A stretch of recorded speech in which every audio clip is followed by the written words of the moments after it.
servi. Est-ce qu'il y a quelqu'un que j'oublie?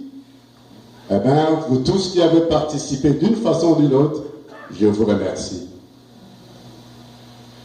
Je remercie également, évidemment, j'ai eu un comité de jeunes, mais dont Maman Jackie avait été devenue volontaire pour servir. Maman Jackie, merci beaucoup. Merci pour tout ce que vous faites pour la communauté. C'est très important. Il y a quelqu'un d'autre peut-être que j'ai oublié dans la salle. Maman Linda, oui. À travers vous, Papa Djembe, nous remercions Maman Linda pour tout ce qu'elle fait. Pour devenir président de cette communauté, j'avais fait en 2003 une résolution avec un ami qui n'est pas avec nous pour dire que je ne peux être que conseiller de cette communauté. Ça, c'est en 2003. Alors, quand nous avions des problèmes pour voir dans quelle mesure on peut épauler président Albert Kalonji, où est-ce qu'il est? Il est sorti? Le président Albert Kalonji, comment l'épauler? Il a déjà fait 2 mandats. Personne ne voudrait prendre le pouvoir. Que faire? Alors mon épouse me dit, mais pourquoi tu ne prends pas ce mandat-là? Alors je remercie mon épouse. En me donnant cette opportunité-là, elle avait oublié que maintenant j'appartenais à la communauté, que je passais beaucoup de temps en dehors de la maison. Je dis toujours aux officiels qui ont travaillé avec moi que nous sommes des volontaires. Nous faisons du volontariat et du bénévolat.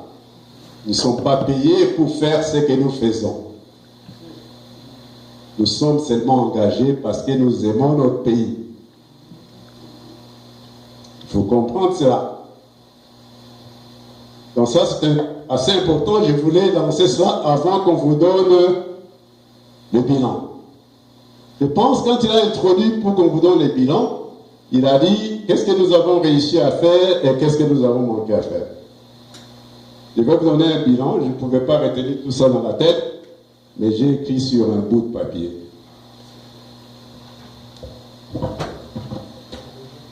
Je vais couvrir ça dans 2 volets. Il y a un volet qui va parler des opportunités. C'est ce que nous avons pu faire. Et un autre volet qui va parler des contraintes. C'est que nous n'avons pas pu faire à cause de ces contraintes-là. C'est assez important. C'est un âge, il faut des lunettes. Hein?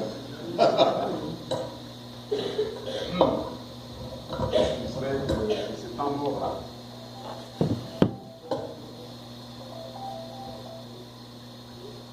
Quelles sont les opportunités que nous avons pu saisir? D'abord, le statut lui-même de ACCGCA nous a donné l'opportunité. Comme Maman Jackie l'a dit, ce statut nous donne une double mission. Une mission ici aux États-Unis, mais une mission qui regarde vers la nation, vers le pays. C'est une double mission. Assurer le bien-être de ces membres ici, des membres que vous êtes, mais aussi répondre aux besoins des communautés en République démocratique du Congo. Ce sont ces 2 volets-là qui existent en fait depuis qu'on a mis les statuts en place en 2004. Ça continue à persister. Ça, c'est une opportunité de saisir ce qui est dans les statuts et de les traduire, de les exprimer en 2 programmes, en 2 projets spécifiques que nous pouvons atteindre à court terme. Nos mandats, c'est de 2 ans. Renouvelable. Moi, je n'ai pas voulu renouveler mon mandat. Un mandat, c'est assez. Voilà. Deuxième opportunité. Nous avons pu mettre en place des acteurs qui étaient engagés. John Tchaboula est engagé. Il peut se sacrifier, ne pas aller au travail pour faire les choses de la communauté.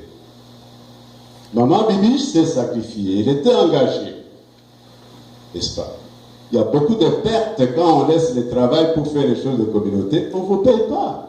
Vous savez, on vous paye par heure. Hein? Si vous avez 25 $ par heure et vous ne travaillez pas pendant 10 heures pour faire le travail de la communauté, faites le mal, faites le cas. C'est beaucoup d'efforts et beaucoup d'engagement. Mais si vous mettez en place des acteurs qui sont engagés, ils vont devoir faire avancer la mission qui est la nôtre pour cette communauté. C'est très important. La gouvernance innovante qu'on a mis en place, cette gouvernance innovante, gérée par l'Assemblée générale que vous êtes, nous a permis de mettre en place 9 comités pour essayer de combler un peu les contraintes qui étaient les nôtres avant. Nous avons par exemple mis en place le comité de Welcome and Integration. Welcome, c'est quoi en français? D'accueil, voilà. Le comité d'accueil. Mais nous avons aussi choisi une personne qui fait bien ce travail d'accueil. Papa Fulgence Kabé. Donc, savoir innover dans la gouvernance, mais savoir placer les gens qu'il faut à des places qu'il faut, qui vont faire avancer les choses de la communauté. Nous avons effectivement eu un comité de membres géré par Papa Pierre qui est ici présent. C'est très important de mettre en place les gens qui sont disponibles de vous faire avancer les choses. Nous avons mis en place tout un comité de mamans, avec maman Fidéline qui est sur place. C'est très important de faire avancer les choses. Nous avions donc eu au total 9 comités. Nous pouvons vous dire que tous les 9 comités n'ont pas performé de la façon dont je pouvais penser qu'ils pouvaient performer. Mais rappelez-vous, nous faisons du bénévolat. Si je gère une entreprise où l'objectif est de faire l'argent, eh bien, si vous ne performez pas, qu'est-ce qu'on fait? Voilà.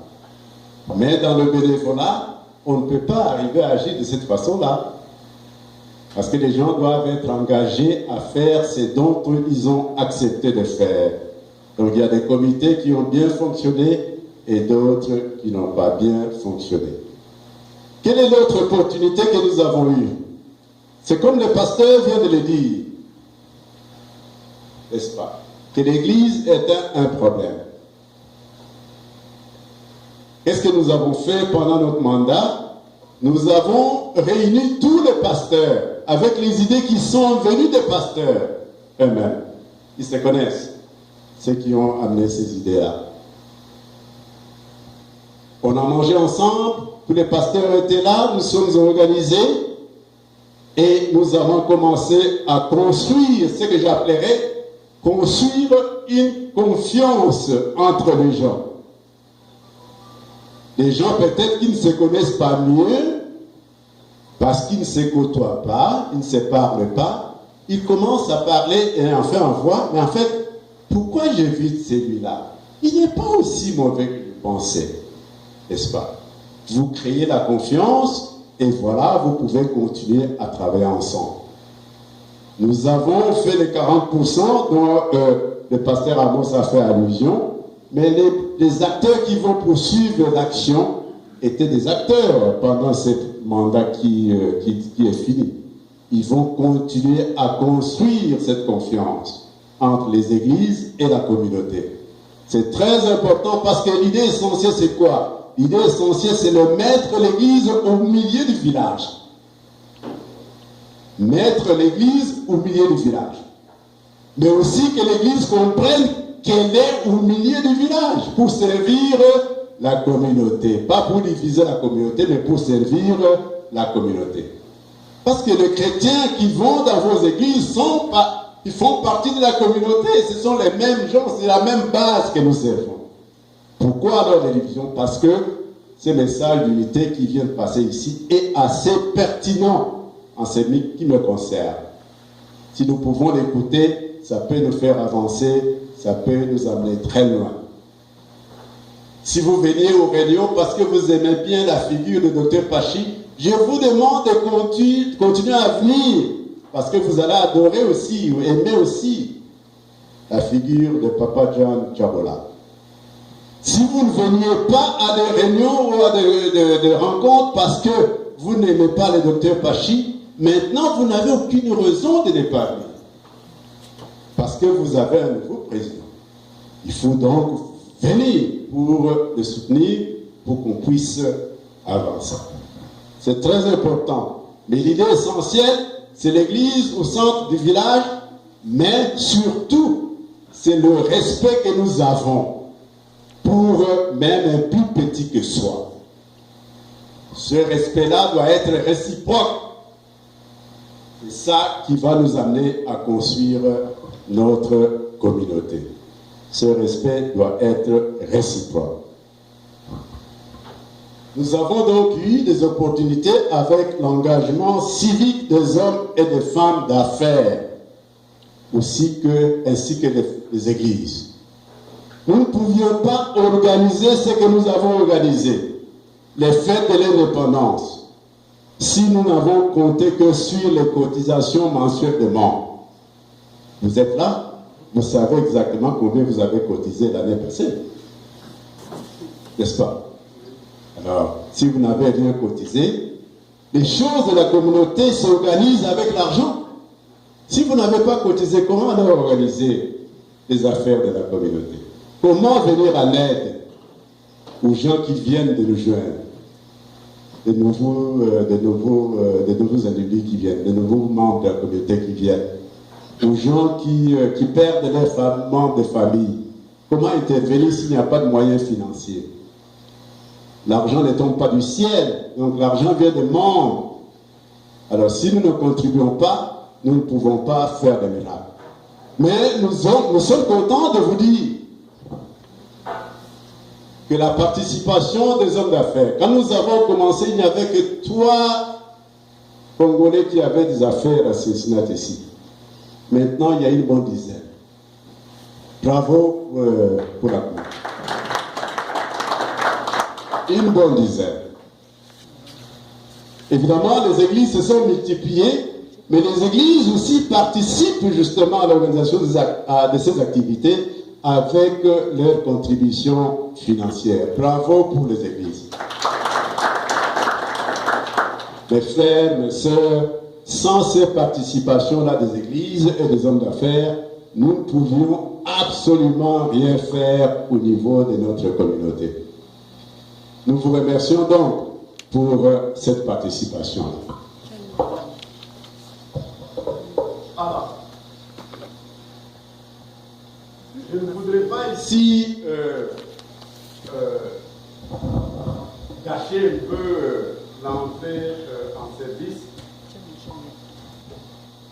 du nouveau comité. Mais je voudrais vous dire que les choses se passent en faisant les networks. Il faut travailler en réseau. Le travail en réseau, ça aide beaucoup. C'est en travaillant en réseau que nous avons été à la conférence. Je pense Pasteur Amos était là avec nos amis les Ménonites. N'est-ce pas? Et maintenant, ces conversations-là, ces dialogues-là, Papa John Tchabola entre en fonction avec une vanne qu'on nous a donnée par les Ménonites, une vanne. Le moyen de transport a été toujours difficile, mais une vanne qu'on a donnée, n'est-ce pas, pour la communauté, les églises et la communauté, à travers... Ça va entrer dans le bilan de Jan, quand il fera le rapport 4 ans from now, 4 years from now.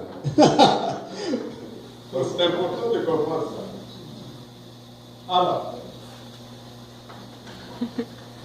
quels sont les contraires? Ça, ce sont, n'est-ce pas, les opportunités. Quelles sont les contraintes?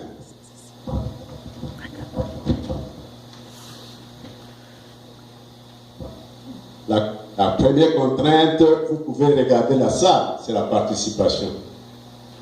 Regardez-moi la salle. Il y a le vide, n'est-ce pas? Ce sont les mêmes gens qui viennent et repartent.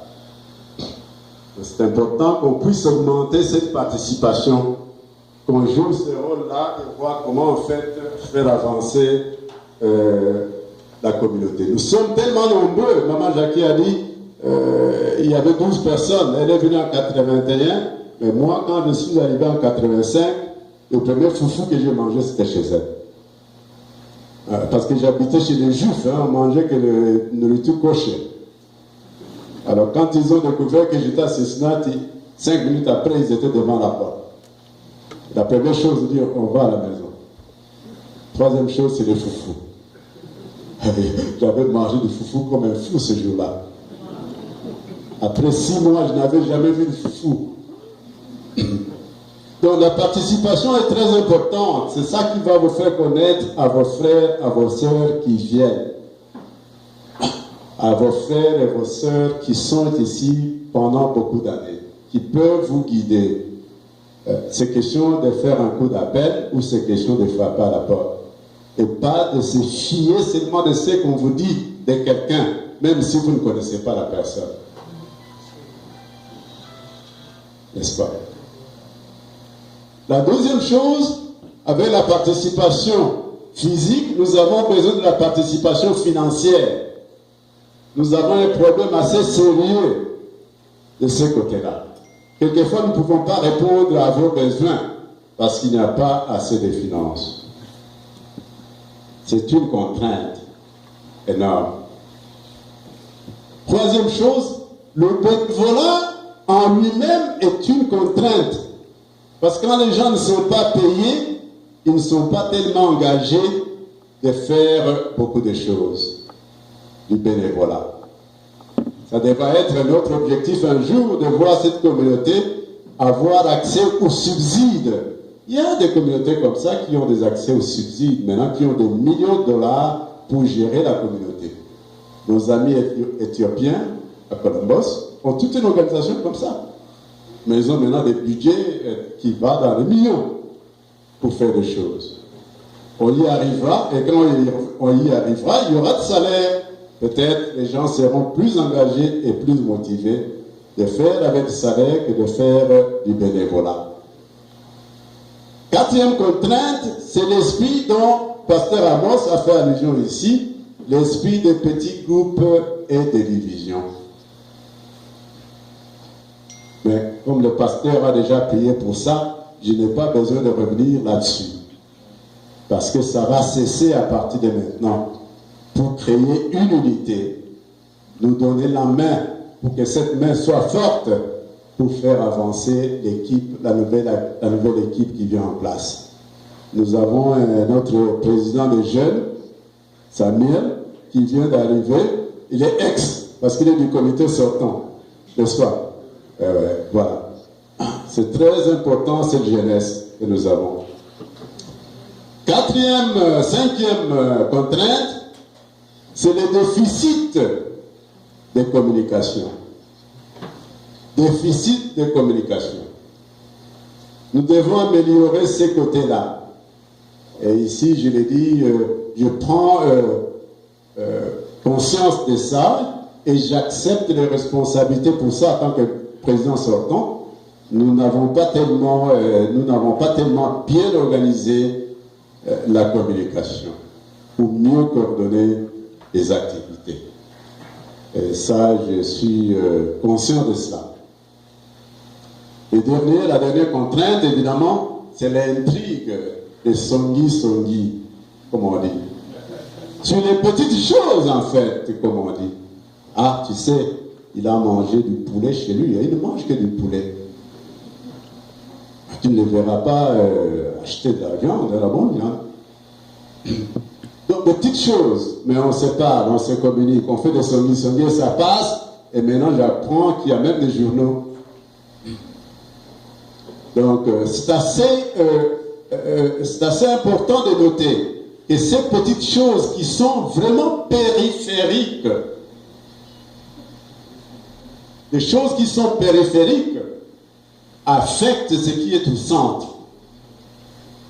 Ça affecte les attitudes, ça affecte les comportements, ça affecte la confiance que vous devez créer entre vous. On se méfie de celui-là parce qu'il a parlé de moi. Et ça affecte la communauté et ça mène à des divisions. Nous devons essayer d'éviter tout cela. Les 2 ans de mon mandat, c'était un leadership participatif, un leadership de servant, mais un leadership aussi de délégation. Parce que je suis toujours au Congo, moi, je vais au Congo, je suis professeur des universités. Alors quand je suis au Congo, vous devez avoir un vice-président qui sait gérer les choses. Autrement, ça ne marche pas. Il faut donc savoir se choisir les acteurs.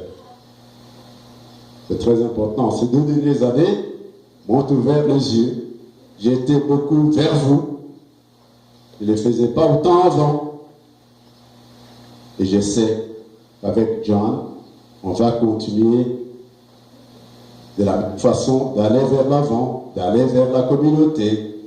Et je sais qu'il va faire de bonnes choses avec les mandats qui arrivent. J'ai dit et je vous remercie.